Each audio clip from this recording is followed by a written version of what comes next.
Hello, my name is Jalamar Martinez, and today I want to go over Strategy 5 with you, Diagnosing Needs for Focused Instruction, which answers the question, how can I close the gap? This is so important because without understanding how deep and wide that gap is in our students' understandings, how can we help them?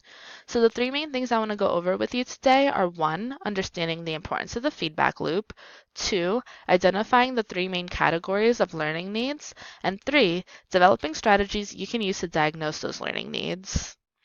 Now, before understanding the importance of the feedback loop, you need to know what it is. It starts with initial instruction, then student action, then teacher and student analysis.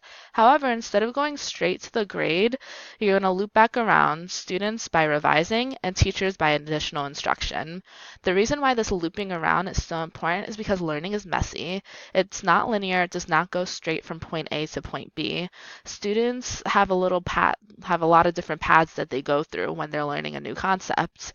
In this way, teachers have to be a little bit like detectives to see where their students are on that path.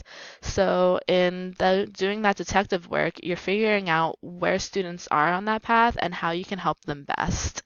And a way to help them is by understanding what those learning needs are, because you need to understand what to look for. Those three learning needs are 1, errors due to incomplete understanding, 2, errors due to flaws in reasoning, and 3, errors due to misconceptions. Errors due to incomplete understandings have to do with students not fully grasping the concept yet. So they have an incomplete understanding. They know a little bit, but they're not all the way there yet. This does not warrant reteaching. Rather, it warrants additional instruction. An example I have from my own classroom is that students have a good idea that the mitochondria is the powerhouse of the cell. This is not an incorrect idea, but it is incomplete, so they need additional instruction on how and why the mitochondria works in that manner. Errors due to flaws in reasoning have to do with students kind of going on detours in their reasoning. So instead of following the path to reasoning to get to a correct answer, they get off track.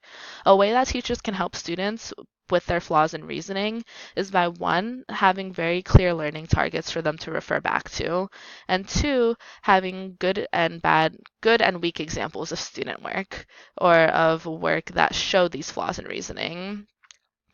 The third type of learning need is misconceptions. Misconceptions is one of the hardest learning needs to address because they're so deeply rooted. However, teachers can address those by shaking them up and by creating cognitive dissonance. Now, the different ways that you can diagnose these learning needs that we talked about are 1, diagnosing with learning trajectories, and 2, diagnosing with assessments. Diagnosing with learning trajectories has to do with a map to learning. And this map to learning shows a general guide as to how learning typically occurs in that content area. Now, this is not a linear path. An important part to diagnosing with learning trajectories is recognizing that that path is all over the place. Like it can go in different routes. And another way you can diagnose is through assessments. Diagnosing with assessments can happen with all different kinds of assessments, selected response, written response, and questioning and dialogue, along with rubrics. The key point to diagnosing with assessments is that it has instructional traction.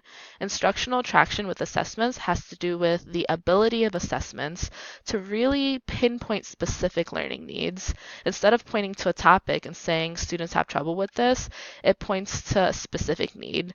A way you can do this with selected response items is with diagnostic distractors. Diagnostic distractors refer back to the different types of learning needs that students can exhibit.